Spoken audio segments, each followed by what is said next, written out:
और इस वक्त जंग के बीच भारत के लिए बड़ी राहत की खबर सामने आ रही है। जंग के बीच भारत के लिए हॉर्मुज से गुजर पाएंगे भारतीय शिप। ईरान ने भारत को इजाजत दे दी है। टैंकर पुष्पक और परिमल को ईरान से इजाजत मिल गई है। ईरानी वजीर खारजा अब्बास अरागची की बातचीत के बाद ये इजाजत मिली है।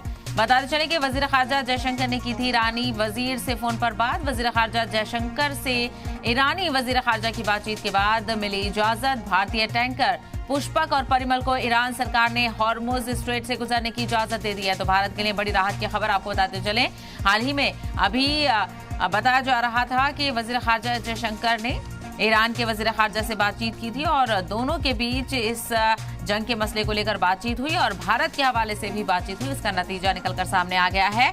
आपको बताते चले कि हॉर्मुज स्ट्रेट से भारत के शिप गुजर पाएंगे।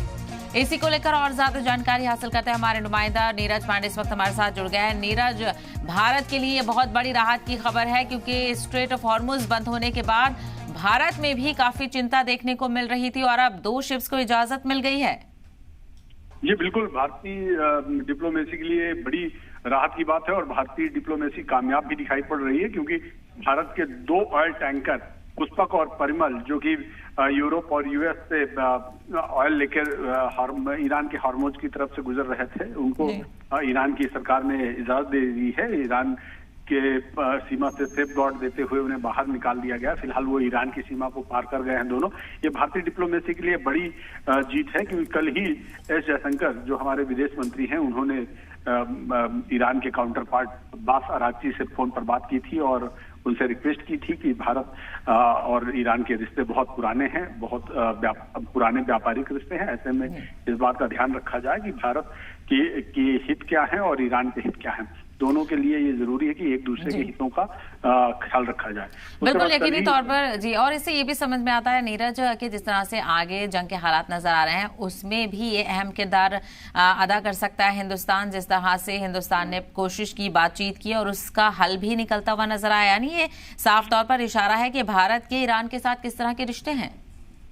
देखिए, इससे बिल्कुल साफ हो गया कि ईरान के लिए स्ट्रेटेजिक पॉइंट ऑफ व्यू से भारत बहुत इंपॉर्टेंट कंट्री है और हमारे लिए भी ईरान हमेशा ऐसा देश रहा है जहां से हमारे बहुत ही अच्छे संबंध रहे हैं, व्यापारिक रिश्ते रहे हैं। हम उनसे लंबे समय से ऑयल खरीदते रहे हैं। हमारा और ईरान का बहुत गहरा रिश्ता है।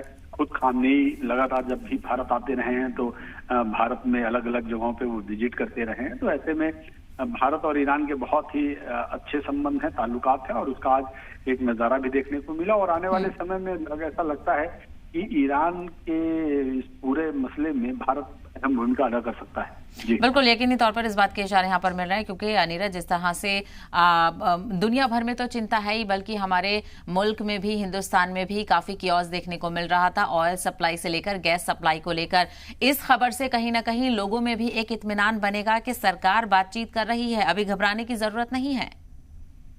जी बिल्कुल इससे साफ है कि अभी फिलहाल भारत लगातार बातचीत कर रहा है और अब फिलहाल घबराने की कोई जरूरत नहीं। और वैसे भी भारत के पेट्रोलियम मंत्री ने ऑफ द रिकॉर्ड बातचीत में साफ कर दिया है कि भारत के पास पर्याप्त मात्रा में एनर्जी रिसोर्सेज हैं, पर्याप्त मात्रा में पेट्रोल प्रोडक्ट्स हैं, गैस है।